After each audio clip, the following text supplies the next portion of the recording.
இதோ உங்கள் உற்சாக கரகோஷத்துடன் உங்கள் முன்னே சிறப்புரையாற்ற நமது சிறப்பு விருந்தினர் உயர் திரு தமிழருவி மணியன் ஐயா அவர்கள்.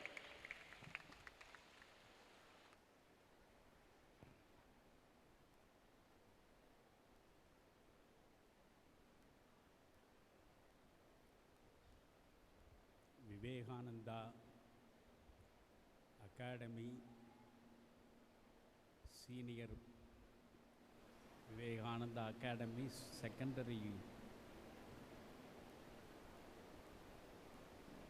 செகண்டரி பள்ளியினுடைய 14வது ஆண்டு விழாவில்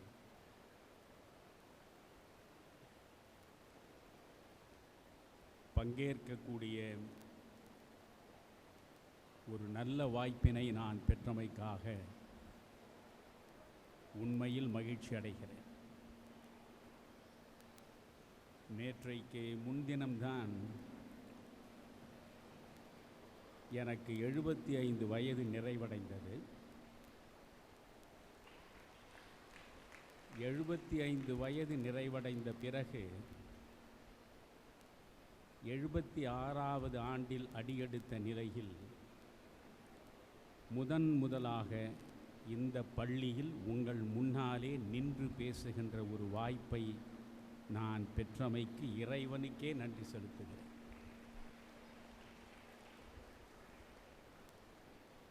பல நூறு பள்ளிக்கூடங்களில் நான் பேசியிருக்கிறேன்.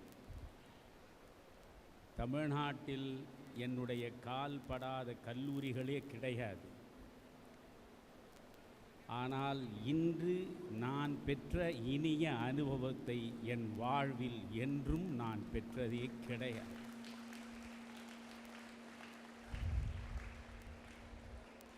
இந்த மண்ணில் நான் மறைந்து மீண்டும் பிறந்தால் இந்த பள்ளியில் வந்து இணைந்து படிக்க வேண்டும் என்கிற அளவுக்கு பிள்ளைகள் நீங்கள் அத்துணை பேரும் என்னை பரவசக் கடலில் மூழ்கடித்து விட்டீர்கள். இவ்வளவு நேரம் பல்வேறு கலை நிகழ்ச்சிகளின் மூலமாக தங்களுடைய தனித்த ஆற்றல்களை எல்லாம் வெளிப்படுத்திய பிள்ளைகளுக்கும் அந்த பிள்ளைகளுக்கு மிகச்சிறந்த முறையில் பயிற்சி அளித்த ஆசிரிய பெருமக்களுக்கும் அவர்களுக்கு உற்ற துணையாக இருந்த இந்த பள்ளியின் நிர்வாகிகளுக்கும் என் நெஞ்சம் நிறைந்த பாராட்டுக்களை முதலில் நான் சமர்ப்பிக்கிறேன். நான் எப்பொழுதும் சொல்லுவேன், ஒரு பள்ளி வரலாறு படைக்க வேண்டுமென்றால் சிறந்த மாணவர்களை அது உருவாக்க வேண்டுமென்றால் 3 அடிப்படையான அம்சங்கள் இருக்க வேண்டும் என்பேன்.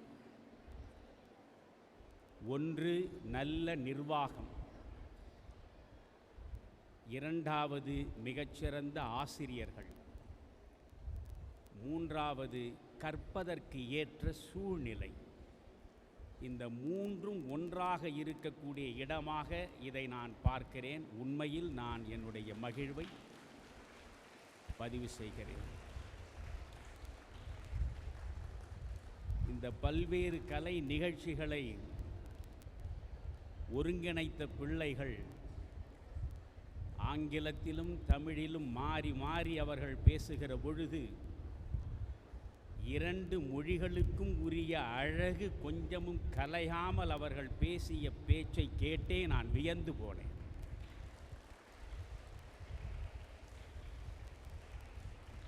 உண்மையில் இந்த பள்ளியை நடத்தக்கூடிய நிர்வாகிகள் பெரும்பேறு பெற்றவர்கள் என்று நான் முதலில் சொல்ல விரும்புகிறேன். இந்த பள்ளியில் பணியாற்றக்கூடிய ஆசிரிய பெருமக்கள் விண்ணிலிருந்து வரம் வாங்கி மண்ணுக்கு இறங்கி வந்தவர்கள் என்று நான் சொல்ல விரும்புகிறேன். கிராமப்புற சூழலில் இப்படி ஒரு பல்கலை திறன்களை போற்றி பராமரித்து வளர்த்தெடுக்கக்கூடிய பள்ளியில் படிக்கும் வாய்ப்பினை பெற்றதற்காக பிள்ளைகளே நீங்கள் அத்துணை பேரும் பாக்கியவான்கள் என்று நான் பாராட்டுகிறேன். எத்தனையோ பள்ளிக்கூடங்கள் இருக்கிற பொழுது அவற்றையெல்லாம் தவிர்த்துவிட்டு இந்த பள்ளியின் தன்மையை உணர்ந்து தேர்ந்து தெளிந்து இங்கே பிள்ளைகளை கொண்டு வந்து சேர்த்த பெற்றோர்களை முதலில் நான் பாராட்டுகிறேன்.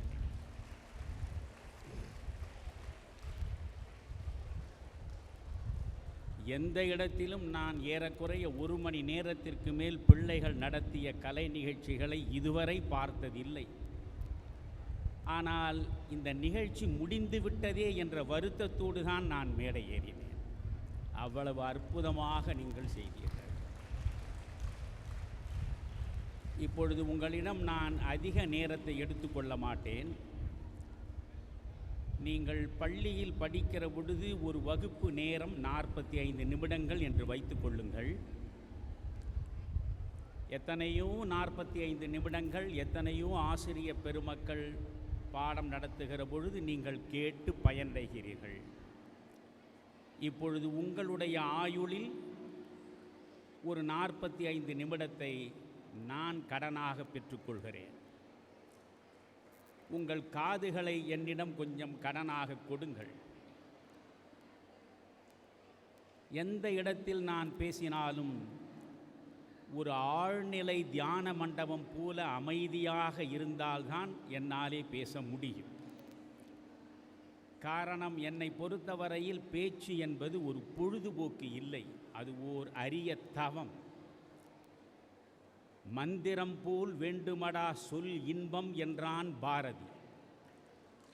என் வாயிலிருந்து வரக்கூடிய ஒவ்வொரு வார்த்தையும் உங்கள் மனதை வசப்படுத்துகிற மந்திரமாக மாற வேண்டும் என்ற நினைப்போடும் முனைப்போடும் தான் நான் பேசுவேன். ஒரே ஒரு நொடி கூட உங்களுக்கு பயன் தராத சொற்களை நான் சொல்ல மாட்டேன். அதனால் நீங்கள் அத்துணை பேரும் 45 நிமிடம் ஆழ்நிலை தியான மண்டபத்தில் இருப்பது போல இருந்தால் நான் சொல்ல வேண்டிய சில செய்திகளை சொல்லிவிட்டு சென்னைக்கு செல்வேன்.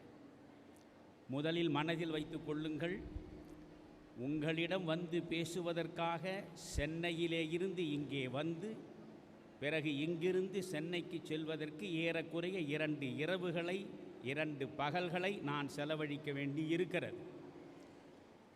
அதனால் மிகுந்த பொறுப்புணர்வோடு நான் பேசுகிறேன்.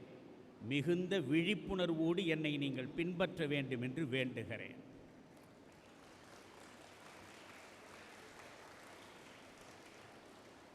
நதியை நீங்கள் பார்ப்பீர்கள். எப்பொழுதுமே ஒரு நதிக்கு 2 கரைகள் இருக்கின்றன. 2 கரைகளுக்கு உட்பட்டு நடந்தால்தான் அந்த நதியினால் ஊருக்கு பயன். 2 கரைகளை மீறி அது வெள்ளமாக பெருக்கெடுத்தால் அந்த ஊரே பாழாகிவிடும். எனவே ஊர் பயன் பெற வேண்டுமென்றால் நதி 2 கரைகளுக்கு உட்பட்டு நடக்க வேண்டும். நம் வாழ்க்கை நதியின் 2 கரைகளாக படிக்கும் பருவம் முடிகின்ற வரையில் இருப்பவர்கள் ஒரு கரையாக ஆசிரியர்கள், இன்னொரு கரையாக பெற்றோர்கள். பெற்றோர்களும் ஆசிரியர்களும் தான் உங்களை வழிநடத்தக்கூடிய, வரம்பு மீறாமல் கண்காணிக்கக்கூடிய 2 கரைகளாக இருக்கிறார்கள். நீங்கள் தமிழில் இருப்பது போல அழகழகான அர்த்தம் செறிந்த அடைமொழிகளை வேறெங்கும் பார்க்க முடியாது, பழமொழிகளை வேறெங்கும் பார்க்க முடியாது. இந்த மண்ணிலே தான் ஒரு சொலவடை என்பார்கள், ஒரு பழமொழி என்பார்கள். அது என்ன தெரியுமா? பெற்றோர் முதல் ஆசிரியர், ஆசிரியர் 2வது பெற்றோர். எவ்வளவு அர்த்தம் செறிந்த அந்த வாக்கியம் என்பதை நீங்கள் யோசிக்க வேண்டும். பெற்றோர் முதல் ஆசிரியர்கள், உலகம் முழுவதும் இருக்கக்கூடிய உளவியலாளர்கள் ஒரு கருத்தை ஓங்கி சொல்கிறார்கள். என்ன தெரியுமா? தாயின் கருவில் இருக்கிற பொழுதே குழந்தை கற்கத் தொடங்கி விடுகிறது. அதனாலேதான் குழந்தையின் முதல் ஆசிரியராக தாய் இருக்கிறாள். ஒவ்வொரு பிள்ளை, அது பெண் பிள்ளையானாலும் ஆண் பிள்ளையானாலும், முதல் 11 ஆண்டுகள் தான் முக்கியமானவை. பிறந்ததிலே இருந்து 11 வயது வரை நீங்கள் எந்தெந்த பண்புகளை உங்களுக்குள்ளே வளர்த்து கொள்கிறீர்களோ, இறக்கும் வரையில் அந்த பண்புகள் தான் உங்களோடு இருக்கும். இந்த 11 வயது வரையில் உங்களை பராமரித்து பண்படுத்தக்கூடியவர்கள் யார்? ஒரு பக்கம் பெற்றோர்கள், இன்னொரு பக்கம் ஆசிரியர்கள். எனவே நீங்கள் பெற்றோரை பூஜிக்க வேண்டும், ஆசிரியர்களை நெஞ்சம் முழுவதும் வைத்து நேசிக்க வேண்டும். மறந்தும் ஒரு தாய் தந்தையரின் மனம் காயப்படுகிறார் போல் நாம் நடந்து கொள்ளலாகாது. எந்த நிலையிலும் நமக்கு அறியாமை இருட்டிலே இருந்து வெளிப்படுத்தி அறிவு வெளிச்சத்தை கொடுக்கிற ஆசிரிய பெருமக்கள் மனம் நோகிறார் போல் நாம் நடந்து கொள்ளலாகாது. இதற்காகத்தான் நாம் கல்வியை கற்கிறோம். கல்வி என்பது எதற்காக? நாம் நன்றாக படிக்கிறோம், படித்த பிறகு நன்றாக ஒரு வேலையில் போய் ஈடுபடுகிறோம், வேலையில் சேர்ந்து நன்றாக சம்பாதிக்கிறோம், சம்பாதித்து சுகமாக இருந்துவிட்டு செல்கிறோம் என்றால் அது வாழ்வே கிடையாது. உண்மையில் வாழ்வு என்பது என்ன? உங்களால் சமூகம் பயன்பெற வேண்டும், உங்களால் உலகம் உய்ய வேண்டும். எனவே நான் எனக்காக வாழ்வது என்பது இல்லை, இந்த உலகத்திற்கு வாழ்வதற்காகத்தான் இந்த மண்ணில் நான் வந்து சேர்ந்திருக்கிறேன் என்ற நினைப்பு முதலில் நமக்கு இருக்க வேண்டும். வெறும் மாதத்திற்கு 5 ரூபாய் தான் ஊதியம் டாக்டர் ராதாகிருஷ்ணனுடைய தந்தைக்கு. வெறும் 5 ரூபாய் ஊதியம் பெற்றவர்தான் இந்தியாவின் குடியரசுத் தலைவராக இருந்த டாக்டர் ராதாகிருஷ்ணனின் தந்தை. அந்த தந்தைக்கு மகனாக பிறந்து ஏழ்மையிலேயே உழன்று சரியாக படிப்பதற்கு வசதி வாய்ப்பு இல்லாத சூழலிலும் கொஞ்சம் கொஞ்சமாக படித்து, தன்னுடைய உற்றார் உறவினர் ஏற்கனவே படித்து முடித்த புத்தகங்களை இரவலாக பெற்று அவற்றின் மூலமாக தத்துவம் பயின்று உலகமே போற்றக்கூடிய தத்துவ ஞானியாக மலர்ந்து இந்தியாவின் குடியரசுத் தலைவராக இருந்த டாக்டர் ராதாகிருஷ்ணன் அவர்கள் அழகாக ஒரு வரி சொல்லுவார். We are born into this world only to love and to create. நன்றாக கவனத்தில் வைத்துக் கொள்ளுங்கள். We are born into this world only to love and to create, not to hate and destroy. நாம் எதற்காக இந்த மண்ணுக்கு வந்திருக்கிறோம்? அன்பு செய்வதற்காகவும் ஆக்குவதற்காகவும் வந்திருக்கிறோமே தவிர வெறுப்பதற்காகவும் அழிப்பதற்காகவும் இந்த மண்ணுக்கு நாம் வரவில்லை. இதை முதலில் இந்த இளம் பருவத்தில் நீங்கள் புரிந்து கொள்ள வேண்டும். இப்பொழுது இந்த கலை நிகழ்ச்சிகள் நடந்தன, இவற்றை தொகுத்த, இவற்றுக்கு பயிற்சி கொடுத்த அந்த ஆசிரிய பெருமக்கள் அனைவரையும் நான் வணங்குகிறேன். காரணம், இன்றைக்கு போதை கலாச்சாரத்தில் இளைய சமூகமே சிக்கி சீரழிந்து கொண்டிருக்கிறது. பாசம் என்றால் என்னவென்று தெரியாமலேயே இன்றைக்கு பிள்ளைகள் வளர்ந்து கொண்டிருக்கிறார்கள். ஆசிரியர் மீது மதிப்பு இல்லை, தந்தையின் மீது மதிப்பு இல்லை, தாயின் மீது மதிப்பு இல்லை, உடன் பிறந்தவர்கள் மீது பாசம் இல்லை. பாலைவனத்தில் தனித்தனியாக ஓங்கி கிடக்கக்கூடிய பேரீச்ச மரங்களைப் போலத்தான் இன்றைக்கு இளைய தலைமுறையின் பிள்ளைகள் தனித்தனி தீவுகளாக மாறிக்கொண்டிருக்கிறார்கள். இவற்றையெல்லாம் மனதிலே உள்வாங்கி இந்த சின்னஞ்சிறு உள்ளங்களில் பாசத்தை கொண்டு வந்து சேர்ப்பதற்காக தாயை பற்றி, தந்தையை பற்றி, சகோதரர்களை பற்றி, சகோதரிகளை பற்றி, தெய்வத்தை பற்றி, தேசத்தை பற்றி பார்த்து பார்த்து பார்த்து நீங்கள் பாடல்களின் மூலமாகவும் ஆடல்களின் மூலமாகவும் ஒரு பண்பாட்டு பயிரை வளர்த்தெடுத்திருக்கிறீர்களே, உங்களை நான் பாராட்டு.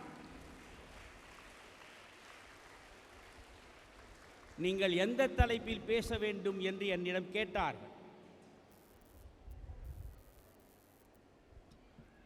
நான் சொன்னேன், கல்வியின் பயன் அறிவு, அறிவின் பயன் பண்பாடு. மனதில் வைத்துக் கொள்ளுங்கள். எதற்காக நாம் கல்வி கற்கிறோம்?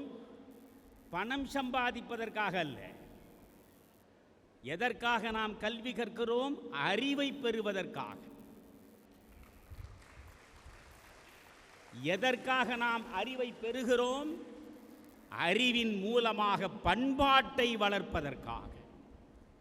காலம் காலமாக இந்த மண்ணுக்கே இருக்கக்கூடிய தனிப்பெருமை மிக்க பாரம்பரிய பண்பாடு இருக்கிறதே, அந்த பண்பாட்டை பராமரிப்பதற்கான அறிவை தருவதுதான் கல்வி. எனவே அந்த பண்பாட்டை நீங்கள் பெற வேண்டும். உங்களுக்கு நான் சொல்கிறேன், பிள்ளைகளுக்கும் சொல்கிறேன், பெற்றவர்களுக்கும் சொல்கிறேன், ஆசிரியர்களுக்கும் சொல்கிறேன். ஆசிரியர்கள் எப்படி இருக்க வேண்டும்?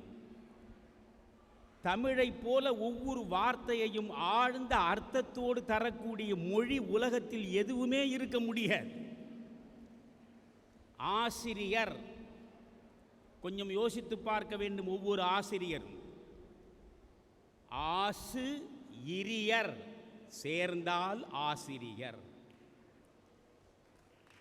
ஆசு என்றால் குற்றம், மனதில் வைத்துக் கொள்ளுங்கள்.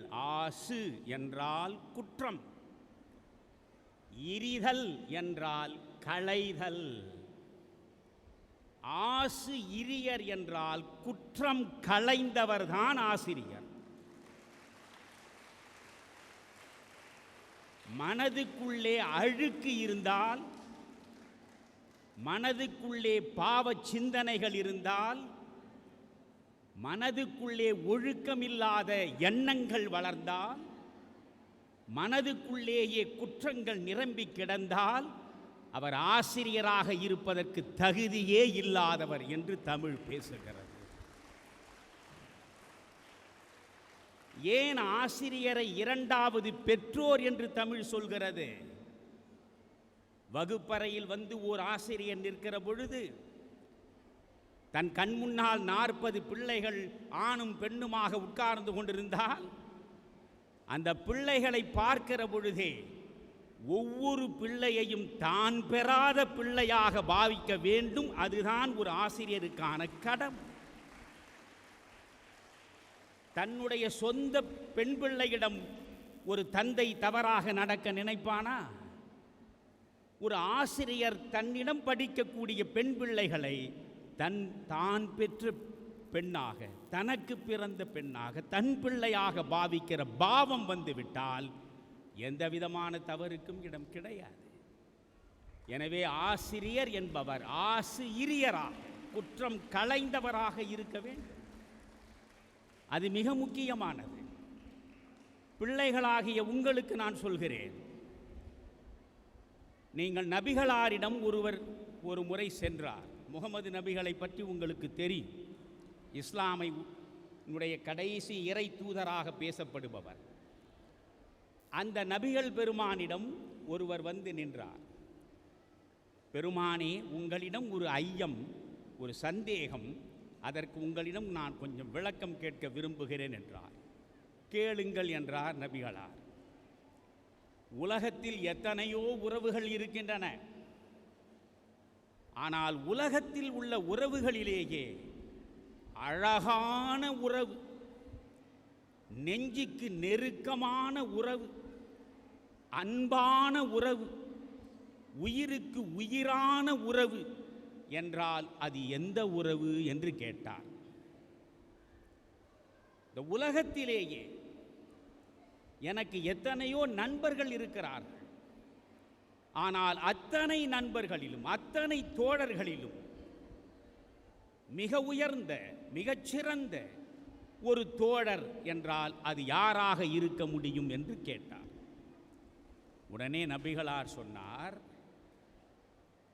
உலகத்திலேயே சிறந்த தோழமை உன்னுடைய தாய் என்றார்.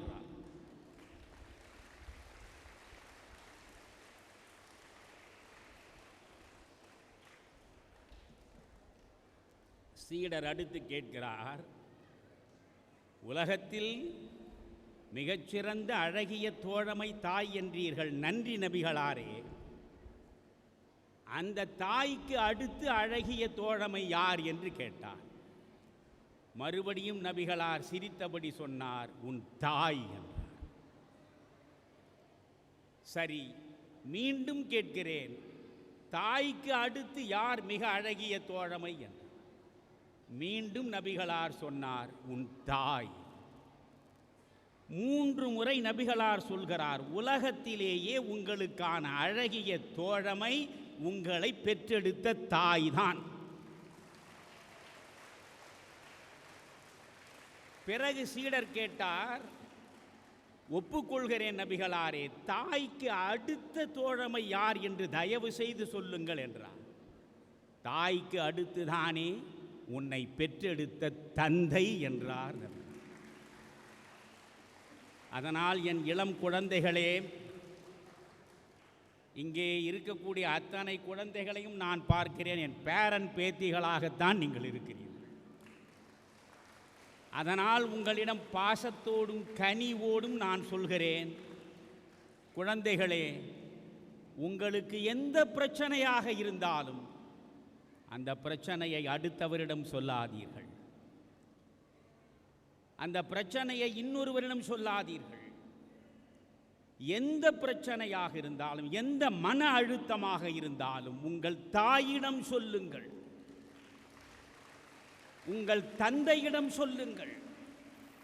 உங்கள் தாயை நம்புங்கள், உங்கள் தந்தையை நம்புங்கள். தாயிடம் மறைக்க வேண்டிய ரகசியம் என்ற ஒன்று ஒரு பிள்ளைக்கு கிடையவே கிடையாது. தந்தையிடம் மறைக்க வேண்டிய ரகசியம் என்ற ஒன்று பிள்ளைக்கு கிடையவே கிடையாது. எனவே தாயையும் தந்தையையும் நீங்கள் பெற்றவர்களாக நினைக்காதீர்கள், உங்களின் தோழமை கொண்ட தோழர்களாக நினைக்கிறீர்கள். எப்படி என்னுடைய தோழனிடம் என் நெஞ்சம் கலந்து நான் பேசுவேனோ அப்படித்தான் என் பெற்றோரை நான் பாவிக்கிற பொழுது நான் பேச வேண்டும்.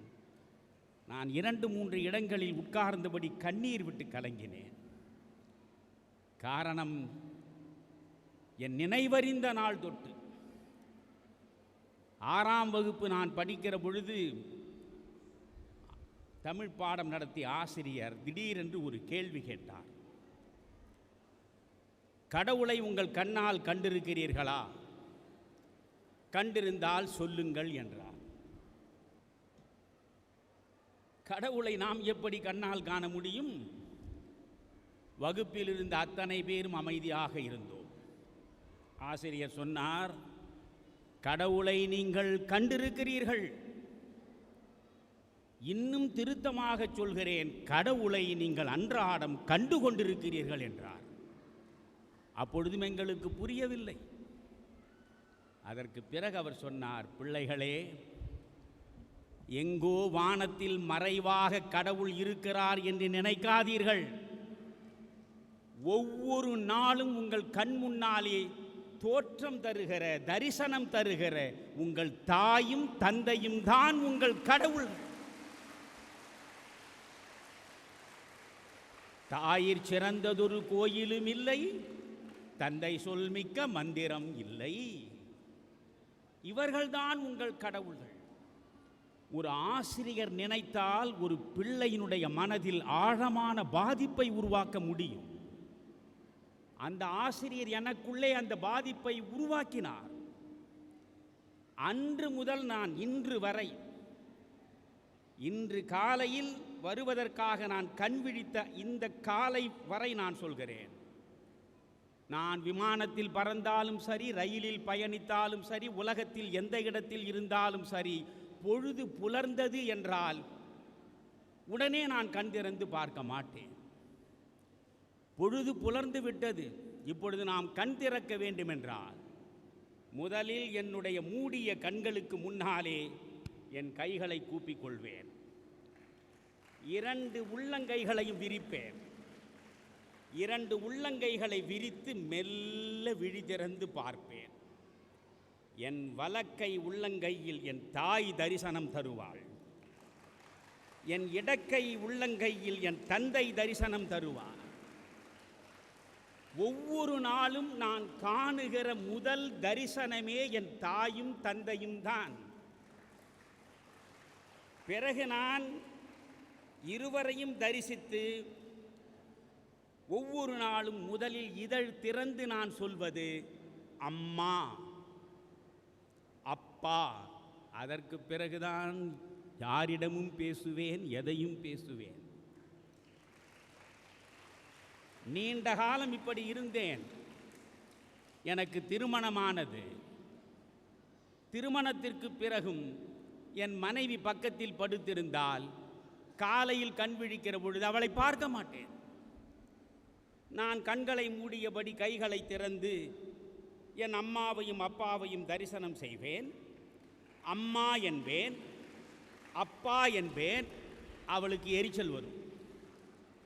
பக்கத்தில் இருக்கிற என்னை நீங்கள் பார்க்காமல் அம்மா அப்பா என்று முதலில் சொல்கிறீர்களே, இது நியாயமா என்று கேட்பாள். நான் சொல்வேன், இன்று நான் செய்வது உனக்கு எரிச்சலை தரும். என் பிள்ளைகள் இதை செய்கிற பொழுது உனக்கு அதுவே மகிழ்ச்சியை தரும். எந்த நிலையிலும் நம் பிள்ளைகள் நம்மை மறக்கவில்லையே என்ற உணர்வு வருகிற பொழுதே உன் உள்ளம் பூரிக்கும். ஒவ்வொரு நாளும் காலையில் கண் விழிக்கிற பொழுதே அம்மாவையும் அப்பாவையும் நெஞ்சில் நிறுத்தி தரிசனம் செய்தால், அம்மா அப்பா என்று இதழ் திறந்து பேசிவிட்டு மற்றவற்றை பேசத் தொடங்கினால், இந்த மண்ணில் முதியோர் இல்லங்கள் எங்காவது வருமா? தாயை நாம் மறப்போமா? தந்தையை நாம் துறப்போமா? யோசியுங்கள். எனவே பாசம் என்பதுதான் முக்கியமானது. பாசம் என்ற வேரில் இருந்துதான் பண்பாடு என்கிற மரமே வளர்கிறது. பாசமற்று போனால் நாம் மனிதர்களாக இருப்பதில் எந்த விதமான பயனும் கிடையாது. மனதில் வைத்துக் கொள்ளுங்கள். சரி, படிப்படியாக உங்களுக்கு சொல்கிறேன். கல்வி, எதற்காக கல்வி கற்க வேண்டும்? அந்த கல்வியையும் எப்படிப்பட்டதாக நாம் பெற வேண்டும்? மீண்டும் நபிகளாரையே சொல்கிறேன். எனக்கு எல்லா மதமும் சம்மதம்தான். நான் ஒரு இந்துவாக பிறந்தாலும் நான் கோயிலுக்கு சென்று வணங்குவேன். தேவாலயம் சென்றால் மண்டியிடுவேன். பள்ளிவாசலில் அனுமதித்தால் தொழுவேன். காரணம், அதையே நீங்கள் அழகாக செய்தீர்கள். பரம்பொருள் ஒன்றுதான், கடவுள் ஒன்றுதான் என்பதை இங்கேயே நீங்கள் ஒரு நிகழ்ச்சியின் மூலமாக வெளிப்படுத்தினீர்கள். ஒன்று பரம்பொருள், நாம் அதன் மக்கள். அதில் நமக்கு எந்த மாற்றமும் கிடையாது. எனவே நாம் கடவுளை மனதிலே வைத்துக்கொண்டு காரியம் ஆற்றுகிற பொழுது நான் சொல்ல விரும்புவது, இந்த நபிகளார் ஒரு இடத்தில் சொல்கிறார், நான் குர்ஆன் திருக்குர்ஆனை திரும்ப திரும்ப வாசிப்பேன். பைபிளில் கர்த்தரின் மலைப்பொழிவை 1000 முறை வாசித்து கொண்டே இருப்பேன். கர்த்தரின் மலைப்பொழிவை வாசித்து கொண்டே இருப்பேன். ஜே கிருஷ்ணமூர்த்தி என்கிற பிலாசபர் ஒரு இடத்தில் அழகாக சொல்வார். மனதில் வைத்துக் கொள்ளுங்கள். வளர்ந்த பிள்ளைகளுக்கு சொல்கிறேன். ஜே.கே என்று அழைக்கப்பட்ட உலகத்தின் மிகச்சிறந்த பிலாசபர் ஜே கிருஷ்ணமூர்த்தி உண்மையான கல்வி எது என்பதை உணர்த்துவதற்காகவே தன் வாழ்வை அர்ப்பணித்த மகத்தான தத்துவ ஞானி. அவர் சொல்லுவார், B a Christ, don't be a Christian என்பார். ஆழமாக சென்றால் தான் அர்த்தம் புரியும். B a Christ, don't be a Christian. சிலுவை போடுகிற கிறிஸ்துவனாக இருக்காதே. கர்த்தர் தந்த மலைப்பொழிவில் என்னென்ன சொல்லி இருக்கிறதோ அதை அப்படியே பின்பற்றுகிற கர்த்தராக நீ இரு என்பார். இங்கே நபிகளார் சொல்கிறார், ஒரு தந்தை தான் பெற்ற பிள்ளைகளுக்கு எத்தனையோ அன்பளிப்புகளை கொடுப்பார். கிஃப்ட், பிறந்த நாள் பரிசு, மகிழ்ச்சியாக இருக்கும் பொழுது ஒரு பரிசு, பரிசுகளாக கொடுப்பார். ஆனால் நபிகளார் சொல்கிறார், ஒரு தந்தை தன் பிள்ளைகளுக்கு தரக்கூடிய அன்பளிப்பிலேயே மிகச்சிறந்த அன்பளிப்பு அவர் தருகிற ஒழுக்க கல்வி ஒன்றுதான் என்கிறார். ஒழுக்க கல்விதான் ஒரு தந்தை பிள்ளைகளுக்கு தரக்கூடிய மிகச்சிறந்த பரிசு. ஒரு நாணயத்திற்கு 2 பக்கங்கள் இருப்பதைப் போல கல்விக்கு 2 பக்கம் இருக்கிறது. ஒரு பக்கம் நல்ல அறிவு, இன்னொரு பக்கம் நல் ஒழுக்கம். ஒரு நாணயத்தில் 2 பக்கம் இருக்கிறது. ஒரு பக்கம் முழுவதுமாக தேய்ந்து விட்டது, ஒரு பக்கம் மட்டுமே சிறப்பாக இருக்கிறது. கடைக்காரனும் கொடுத்தால் அதை வாங்குவானா? அது செல்லாத காசு. நீங்கள் ஒழுக்கம் என்ற ஒன்றே இல்லாமல் அறிவை பெற்றால் என்ன பயன்? ஒரு பக்கம் தேய்ந்து விட்ட காசாகத்தான் நீங்கள் இருப்பீர்கள். இயேசு பிறப்பதற்கு முன்பே 300 ஆண்டுகளுக்கு முன்பு, ஏறக்குறைய 2300 ஆண்டுகளுக்கு முன்பு பிறந்தவர்தான் ஆதி சிந்தனையாளர் சாக்ரட்டீஸ். சாக்ரட்டீஸ் ஒரு வரி சொல்கிறார், இவற்றையெல்லாம் மனதில் வைத்துக் கொள்ளுங்கள். ஒரே வரி, knowledge is virtue. Knowledge is virtue என்றால் என்ன பொருள்? நல் அறிவே நல் ஒழுக்கம். அறிவும் ஒழுக்கமும் 2 கரங்களைப் போல இணைய வேண்டும்.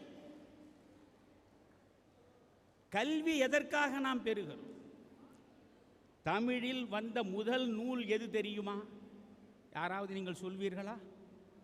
முதலில் தமிழில் வெளிவந்த நூல் என்று எது பேசப்படுகிறது? உங்களுக்கு தெரியுமா? தெரியாமன்னா பரவாயில்லை. அறியாமை வானம் போல் பறந்தது, அறிவுதான் எல்லைக்குட்பட்டது. தமிழில் முதலில் வந்தது ஏறக்குறைய 3500 ஆண்டுகளுக்கு முன்னாலே தொல்காப்பியம். தொல்காப்பியம், அந்த தொல்காப்பியம் ஒரு வரி சொல்கிறது, மனதில் வைத்துக் கொள்ளுங்கள். ஒரு மனிதனுக்கு கம்பீரத்தை, ஒரு மனிதனுக்கு பெருமிதத்தை எவை தரும்? ஒரு சின்ன சூத்திரத்தில் சொல்கிறது. கல்வி, தருகன், இசைமை, கொடை என சொல்லப்பட்ட பெருமிதம் 4. ஒரு மனிதனுக்கு ஆணாக இருந்தாலும் பெண்ணாக இருந்தாலும் பெருமையை தரக்கூடியது 4 தான். அதில் முதலில் தொல்காப்பியன் எதை சொல்கிறான்? கல்வி. நீ கற்றவனாக இருக்கிறாயா, அதுதான் உனக்கான பெருமை. அதற்கடுத்து தருகன், அஞ்சாமை உள்ளவராக நீ இருக்கிறாயா, அச்சமே இல்லாமல் இருக்கிறாயா, அது உனக்கு இன்னொரு பெருமை. இசைமை, புகழ் பூத்த வாழ்க்கையை நடத்த வேண்டும் என்று ஆசைப்பட்டு அந்த பாதையில் பயணிக்கிறாயா, அது ஒரு பெருமை. கொடை, life is to give not to take. எனக்கென்று வைத்துக் கொள்வதல்ல வாழ்வு, என்னிடம் இருப்பதையெல்லாம் ஏழைக்கும் பாழைக்கும் அனாதைக்கும் அகதிக்கும் தேடி தேடி கொடுக்கக்கூடியதுதான் வாழ்வு. அந்த கொடை உள்ளவராக இருக்கிறாயா? இந்த 4ம் தான் உங்களுக்கு பெருமையை தேடித்தரும் என்கிறான் தொல்காப்பியன். எதற்காக கல்வி? யோசியுங்கள். விலங்கு படிக்கிறதா? பறவை படிக்கிறதா? விலங்கு படிப்பதில்லை, பறவை படிப்பதில்லை. நாமும் படிக்கவில்லை என்றால் விலங்கை போல் பறவையைப் போல் நாம் மனிதர்களாக பிறந்து என்ன பயன்? விலங்கும் பறவையும் பெறாத ஒன்றை மனிதன் பெறுகிறான், அதுதான் கல்வி. அதை பெறுவதனாலே தான் நாம் விலங்கிலிருந்து வேறுபட்டு நிற்கிறோம். புரிகிறதா? இன்னொரு செய்தி சொல்கிறேன், இவற்றையெல்லாம் யோசிக்க வேண்டும். நீங்கள் நான் வாரத்தில் ஒரு நாள் செவ்வாய்க்கிழமை மௌன விரதம் இருப்பேன். 10 ஆண்டுகளுக்கு மேல் இருக்கிறேன். திங்கட்கிழமை இரவு 10:30க்கு நான் என் மனைவியிடம் சொல்லிவிட்டு ஒரு அறைக்குள்ளே சென்று விடுவேன். இந்த செல்போன் இருக்கிறதே, அதையெல்லாம் சுத்தமாக ஓரங்கட்டி விடுவேன். புதன்கிழமை காலை 8 மணிக்குத்தான் கதவை திறப்பேன். இடையில் உண்ணக்கூடிய உணவு, தேநீர் ஆகியவற்றை அவள் கொண்டு வந்து வைத்து விடுவாள். வாரத்தில் ஒரு நாள் எனக்கு உள்ளே நான் செல்லுவேன். அது மௌன விரதம், பேச மாட்டேன். என்னுள்ளே நான் செல்லுவேன், என்னை நான் தேடுவேன். நீங்கள் உங்களுக்குள்ளே செல்ல வேண்டும். அதற்காகத்தான் தியானம் என்ற ஒன்றை இந்த மண் உங்களுக்கு கற்றுக் கொடுத்தது.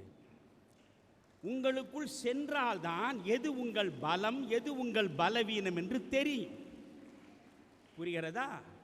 இப்பொழுது நான் சொல்கிறேன் பாருங்கள். இது போன்று இந்த செவ்வாய்க்கிழமைகளில் நான் உட்கார்ந்து யோசிக்க ஒவ்வொரு வெளிச்சமாக எனக்குள்ளே வந்து சேரும். நான் யோசித்தேன், விலங்கிலிருந்து நம்மை வேறுபடுத்துவது கல்வி, அவ்வளவுதானா? எந்த விலங்கும் கற்பதில்லை, எந்த பறவையும் கற்பதில்லை. நாம் தான் ஒரு பள்ளிக்கூடத்திற்கு வந்து, கலாசாலைக்கு வந்து கல்வியை கற்கிறோம். யோசித்து பாருங்கள். ஒரு பசு இருக்கிறது. அந்த பசு ஒரு கன்றை ஈன்று விட்டது. கன்றுக்கு பசி எடுக்கிறது. அந்த கன்று இந்த பசுவின் மடிக்காம்பில் வாய் வைத்து பால் அருந்த வேண்டும் என்று எவனாவது கொண்டு போய் அந்த கன்றின் வாயை அந்த மடிக்காம்பில் வைக்கிறானா? கன்று தானாகவே தாயின் மடிக்காம்பை தேடி பாலை சுவைக்கும். யாரும் சொல்லி தருவதில்லை. ஆனால் ஆறறிவு படைத்தவர்கள் நாம். தாய் குழந்தையை பெறுகிறாள். பெற்ற குழந்தை பசியாலே அழுகிறது. எந்த குழந்தையாவது தானே தன்னுடைய தாயின் மார்பில் வாய் வைத்து சுவைத்து பசியாருமா? தாய்தான் அந்த குழந்தையை அன்போடு அரவணைத்து பால் கொடுத்து பசியாற்றுவாள், இல்லையா? நாம் கற்கிறோம். ஒவ்வொன்றாக பிறர் மூலம் கற்றுதான் நம்மாலே வளர முடிகிறது. பறவையும் விலங்கும் தானாகவே கற்றுக்கொள்கிறது. எந்த தாய் பறவையும் தன்னுடைய குஞ்சு பறவைக்கு நீ இப்படித்தான் சிறகடித்து பறக்க வேண்டும் என்று சொல்லிக் கொடுப்பதில்லை. எந்த விலங்கும் தன்னுடைய குட்டிக்கு நீ இப்படித்தான் ஓட வேண்டும் என்று சொல்லிக் கொடுப்பதில்லை. எனவே அவை கற்பதில்லை. நாம் தான் கற்கிறோம். எதற்காக கற்கிறோம்? நம் சிந்தனையை செழுமைப்படுத்துவதற்காக. புரிந்து கொள்ளுங்கள். 45 நிமிடம் வந்தால் நீங்களே ஒரு கைத்தட்டல் தட்டுங்கள். அப்பொழுது 45 நிமிடம் முடிந்து விட்டது என்று நான் முடித்து விடுகிறேன். இறைவன் இந்த உலகத்தில் 2 வரங்களை எந்த பறவைக்கும் தரவில்லை, எந்த விலங்குக்கும் தரவில்லை. நமக்கு மட்டும்தான் தந்திருக்கிறான். நமக்கு மட்டும்தான் ஸ்பெஷல் பிரிவிலேஜஸ். 2 வரங்கள் என்ன தெரியுமா? ஒன்று சிரிப்பு. எந்த பறவையாவது சிரித்து நீங்கள் பார்த்திருக்கிறீர்களா? அல்லது பூனை சிரிக்குமா? யானை சிரிக்குமா? மான் சிரிக்குமா? நாய் சிரிக்குமா? நரி சிரிக்குமா?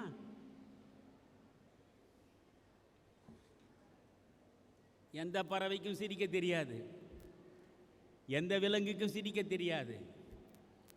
நமக்கு மட்டும்தான் சிரிப்பை இறைவன் கொடுத்தான். ஆனால் இதில் நகைமுரண் என்ன தெரியுமா? ஐரணி என்று சொல்கிறோம் அல்லவா ஆங்கிலத்தில். ஐரணி, நகைமுரண். சிரிப்பதற்காகவே பிறந்தவர்கள் நாம். ஆனால் வாழ்க்கை முழுவதும் அழுது கொண்டே இருக்கிறோம். சிரிப்பதே கிடையாது. காரணம், அவ்வளவு ஆசை. ஆசை தேவைகள் அதிகமாக ஆசைகள் பெருக பெருக சிரிப்பு காணாமலே போய்விடும். இன்னொரு வரம் என்ன? சிந்தனை. சிந்தனை. எந்த விலங்கும் எந்த பறவையும் சிந்திக்காது. 2000 ஆண்டுகளுக்கு முன்னாலே ஒரு குதிரை எப்படி ஓடியதோ, எப்படி மண்ணில் படுத்து புரண்டதோ, எப்படி வாய் வைத்து கழுநீரை குடித்ததோ, இன்றும் அதைத்தான் மாறாமல் செய்கிறது. எந்த விலங்கும் எந்த பறவையும். ஆனால் நாம் நேற்று இருந்தார் போல் கூட இன்று இல்லை. காரணம் என்ன? நமக்கு மட்டும்தான் இறைவன் சிந்திக்கும் ஆற்றலை கொடுத்தான். எனவே சிரிப்பு என்பது ஒரு வரம், சிந்தனை என்பது இன்னொரு வரம். இந்த இரண்டு வரத்தையும் பெற்றவர் நாம். அந்த சிந்தனை தெக்கார்தே என்கிற, நீங்கள் பொருளாதாரத்தை நீங்கள் படித்தால், எக்கனாமிக்ஸ் படித்தால் தெக்கார்தேவை பற்றி தெரிந்து கொள்வீர்கள். ஒரு மிகச்சிறந்த பொருளியல் நிபுணன். ஒரு வரி சொல்கிறான், நான் வியந்து போனேன். தெக்கார்தே சொல்கிறான், ஐ திங்க், ஓ therefore I am. I think, oh therefore I am. நான் சிந்திக்கிறேன், ஓ அதனால்தான் நான் மனிதனாக இருக்கிறேன். மனிதனாக இருப்பதற்கு ஒரே அடையாளம் என்ன? சிந்திப்பதுதான். சிந்தனை நின்று விட்டால் சவமாகி விடுவோம், மரித்து போய் விடுவோம். அப்போ அந்த சிந்தனையை என்ன செய்ய வேண்டும்? சிந்தனை மாற்றத்தை தரும். மாற்றம் வளர்ச்சியை நோக்கி நம்மை அழைத்து செல்லும். அதனால்தான் மனிதன் மாறிக்கொண்டே இருக்கிறான், வளர்ந்து கொண்டே இருக்கிறான். இந்த மாற்றத்தையும் வளர்ச்சியையும் தருவது எது? சிந்தனை. அந்த சிந்தனையை செழுமைப்படுத்துவது எது? நீங்கள் பெறக்கூடிய கல்வி. இதற்கு பிறகு ஒரே ஒரு ஜென் கதை சொல்லிவிட்டு விடைபெற்றுக் கொள்கிறேன். நான் உங்களுக்கு சொல்கிறேன், உங்கள் ஆசிரியர் பெருமக்களுக்கு சொல்கிறேன், நிர்வாகத்தில் இருப்பவர்களுக்கு சொல்கிறேன், தயவு செய்து இந்த பள்ளிக்கூடத்தில் நூலகம் இருந்தால் அந்த நூலகத்தில் ஜென் ஸ்டோரிஸ் ஆங்கிலத்திலும் இருக்கின்றது. கோவை மாவட்டத்தை சார்ந்த புவியரசு கவிஞர் புவியரசு தமிழில் அவ்வளவு அழகாக அதை மொழிபெயர்த்து கொடுத்திருக்கிறார். நீங்கள் தயவு செய்து ஜென் கதைகள் தமிழில் இருக்கின்றன. 6ஆம் வகுப்பு பிள்ளை படிக்கலாம், 12ஆம் வகுப்பு பிள்ளையும் படிக்கலாம். சின்ன சின்ன கதைகள் தான். 8 வரி இருக்கும், 10 வரி இருக்கும், ஒரு பக்கம் இருக்கும், அவ்வளவுதான் அந்த கதை. ஒவ்வொரு கதைக்குள்ளேயும் ஒரு ஆழமான அர்த்தம் இருக்கு. வாழ்க்கை முழுவதும் நமக்கான வழிகாட்டுதல் இருக்கும். இப்பொழுது ஒரே ஒரு கதை சொல்கிறேன். ஒரு ஜென் இருந்தார். முதலில் ஜென் என்றால் என்ன என்று நீங்கள் புரிந்து கொள்ள வேண்டும். மகிழ்ச்சி வருகிற பொழுது ஆனந்த கூத்தாடுவது, துயரம் வருகிற பொழுது துவண்டு சோர்ந்து விழுந்து விடுவது நம்முடைய இயல்பு. ஆனால் ஒரு ஜென் மகிழ்ச்சி வந்தாலும் அவர் ஆனந்தப்பட மாட்டார், துயரம் வந்தாலும் துவண்டு விட மாட்டார். வாழ்வில் எது வந்தாலும் அதை அப்படியே வரவேற்று கடந்து சென்று கொண்டே இருப்பார், இயல்பாக இருப்பார். அவர்தான் ஜென். அந்த ஜென் ஒரு நாள் இது போன்ற மேடையில் உட்கார்ந்திருக்கிறார். அவருடைய மடத்தில் உங்களைப் போல் பிள்ளைகள் சீடர்களாக எதிரே உட்கார்ந்து கொண்டிருக்கிறார். அந்த பிள்ளைகளுக்கு ஜென் தத்துவத்தை போதித்து கொண்டிருக்கிறார். அப்பொழுது அந்த ஊரின் மிகப்பெரிய பணக்காரர் அங்கே உள்ளே வந்தார். வந்து இந்த ஜென்னை பணிவோடு வணங்கினார். அவரை அமரச் சொன்னார் ஜென். அவர் அமர்ந்தார். என்னை தேடி வந்திருக்கிறீர்களே, எதற்காக என்று ஜென் கேட்டார். அந்த பணக்காரர் சொன்னார், எனக்கு ஒரே ஒரு விடை கிடைக்க வேண்டும், அதற்காகத்தான் வந்தேன். என்ன சொல்லுங்கள் என்றார் ஜென். ஜென், வாழ்க்கையில் நான் நல்லவனாக இருக்க வேண்டும் என்று ஆசைப்படுகிறேன். தயவு செய்து கூர்மையாக யோசியுங்கள். நான் மிக மிக நல்லவனாக இருக்க வேண்டும் என்று ஆசைப்படுகிறேன். என் மனம் முழுவதும் நல்ல சிந்தனைகளே இருக்க வேண்டும் என்று ஆசைப்படுகிறேன். ஆனால் கெட்டவனாகவே இருக்கிறேன். கெட்ட எண்ணங்களே என் நெஞ்சம் முழுவதும் நிறைந்து கிடக்கின்றன. என் விருப்பம் ஒன்றாக இருக்கிறது, என் வாழ்க்கை வேறாக இருக்கிறது. இதுதான் எனக்குள்ள பிரச்சனை.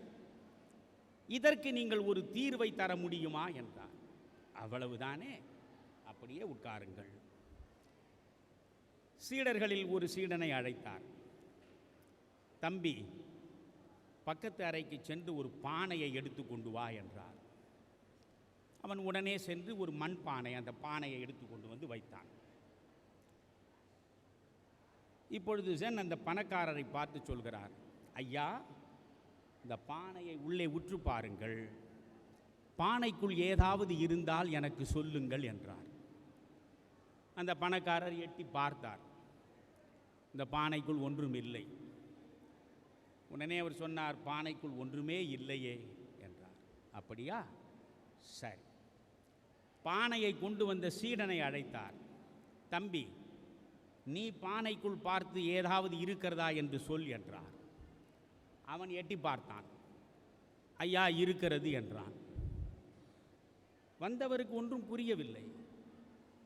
பானைக்குள் ஏதோ இருக்கிறதா? ஆமாம், இருக்கிறது ஐயா. என்ன இருக்கிறது என்று சென் கேட்டார். காற்று இருக்கிறது. நீங்கள் சயின்ஸ் படிக்கிறீர்கள், அறிவியல் படிக்கிறீர்கள். வெற்றிடம் என்பதே உலகத்தில் கிடையாது. எங்காவது ஒரு வெற்றிடம் ஏற்பட்டால் உடனே காற்று அதை இட்டு நிரப்பும். அதனால் உள்ளே காற்று இருக்கிறது என்றான் சீடன். இந்த பணக்காரர் யோசித்தார், இது நமக்கு தெரியாமல் போய்விட்டதே என்று வருத்தப்பட்டார். பிறகு சென் அவரிடம் கேட்கிறார், பையன் சொல்கிறான் உள்ளே காற்று இருக்கிறது என்று. இந்த காற்றை பானையிலிருந்து வெளியேற்ற வேண்டும், உங்களால் முடியுமா என்று கேட்டார். உடனே அந்த பணக்காரர் சிரித்து கொண்டே சொன்னார், அதில் ஒரு சிரமமும் இல்லை. ஒரு தடி எடுத்து பானையை உடைத்தால் உள்ளே இருக்கிற காற்று வெளியே போய்விடும் என்றார். சென் சொன்னார், பானைக்கு எந்த சேதாரமும் இருக்கக்கூடாது, ஆனால் காற்று வெளியே வர வேண்டும். அது எப்படி ஐயா முடியும்? இருங்கள். பானையை கொண்டு வந்த சீடனை அழைத்தார். தம்பி, இதன் உள்ளே இருக்கிற காற்றை நீ வெளியே அனுப்ப முடியுமா? பானைக்கு எந்த சேதாரமும் இருக்கக்கூடாது, அனுப்ப முடியும் ஐயா. எப்படி? உள்ளே போனான். இதே போல இன்னொரு பானை முழுவதும் தண்ணீரை நிரப்பி கொண்டு வந்தான்.